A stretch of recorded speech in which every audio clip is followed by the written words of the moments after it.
Thought the Briefs documentary was great. It's a great band. Briefs are great. It's cool to see some more underground local heroes getting a movie made about them. My name is Ingham. I'm a 21-year-old filmmaker. I was born and raised in San Diego. Not completely done yet. There's things that I noticed that probably you guys don't. You should have worn tighter pants. It seems like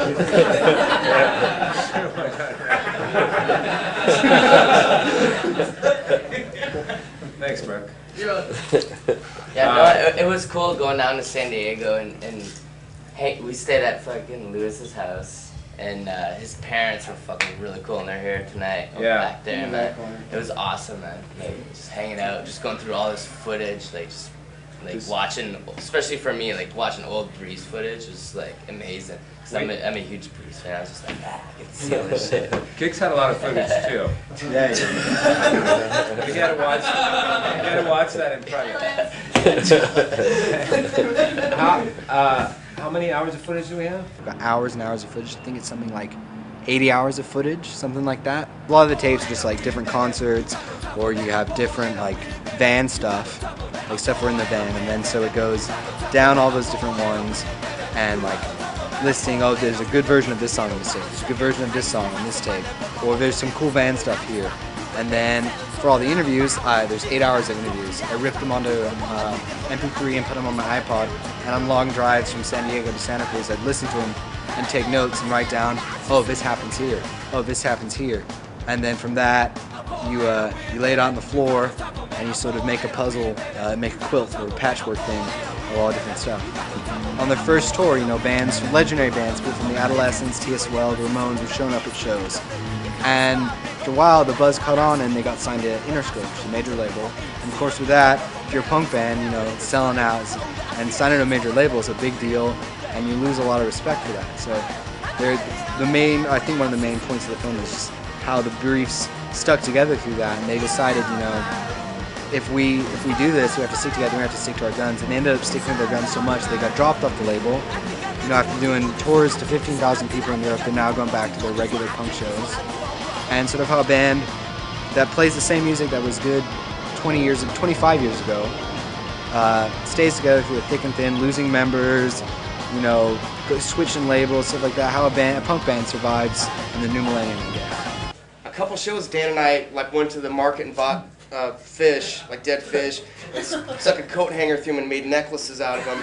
And when you're playing the show and it starts getting hot with the lights and you're sweating and you start smelling it, it's wafting up. Somehow it was just disgusting, and we thought it was funny and like this absurd thing to do.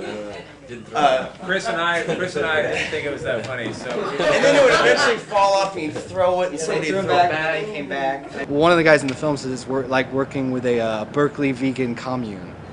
And I'd say that's pretty true.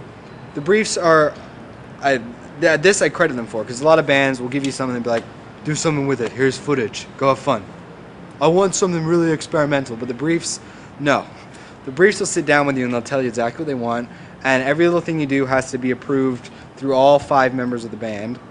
That's 5 including the member that's not in the band anymore. Then it rotates through all the different members, and it's really difficult because, you know, things take a long time. Like, I've done 8 drafts of one thing. Should have done like 18 drafts now of the film, you know. And every change you do has to be approved through a long chain of people. At the same time, that's really good because that shows like a communal spirit, and it shows, you know, they really have a direction. They really have a vision, and they know what they want, and they know how to get it. So I started doing music videos a while back, and the Briefs have always been one of my favorite bands. And I met them in Santa Cruz. They stayed at my friend's house when my friend booked shows. We went surfing the next day, which was really funny, going surfing with the Briefs. First time I'd ever been surfing. And long story short, we went on Warped Tour. I hung out with them. Kix and I became really good friends. And then I approached them. I was like, hey, I did music videos. Can I do one for you? And they said, yeah, sure, why not? So we did a video, and the label liked it. That ended up getting to #1 in Switzerland and in the top 10 spot in a bunch of different stations in Europe. And after that, they're like, hey, we really like what you did. Would you want to do a DVD? I said, hell yeah. We wanted to premiere in Seattle because that's where the Briefs are from, so it makes sense to premiere in Seattle, right? So I looked around. I applied to the Seattle International Film Festival. I was too punk for the International Film Festival. They didn't bring us in. But Stiff did, and they've got a cooler logo than SIF, a lot cooler. It's got the cool like kamikaze thing in the background. It's really cool. I want one of the posters. And so we got into SIF, and I'm actually pretty happy. I like the setting more, and I think my friends that have come out from Portland and Seattle, you've seen a bit. There's a bunch of punk kids here from Seattle and Portland, and the band that are playing, I don't think they really fit in with the snooty patooty SIF people, and I don't understand why they call it like an international film festival and like an independent thing if they're like, I'm not talking about SIF, why it's independent if like they're all these like major production company films, you know? That doesn't really seem right and or fair. I'm pretty stoked on the fact that we have bands coming up after that, because that's, I'm sure, drawing some people up for the film, and Soda Pop Kids are playing, who are one of my favorite bands. I'm actually doing a music video with them now because of this festival. They like my stuff and they're like, hey, let's do a music video, so I'm flying up to Portland in September.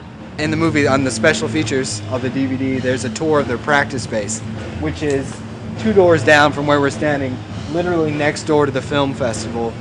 I don't know if the film festival and the band are going to be competing for sound, but it's kind of cool and kind of weird. And then right behind us, right there, that in fact is where the old practice space used to stand until it burned down, which is again really weird. And again, that's part of the thing that this whole film's done for me. Coming to Seattle first time, walking around, and in the film they talk about Gibson's, Lava Lounge, all these different clubs, Shorties, and like I'm in the cabin like, oh, there's Shorties, oh, there's that, oh, there's the Fun House. It's just weird, but it's really cool. Seattle's clean, pretty. The crackheads aren't as aggressive as they are down south. Enjoy the briefs!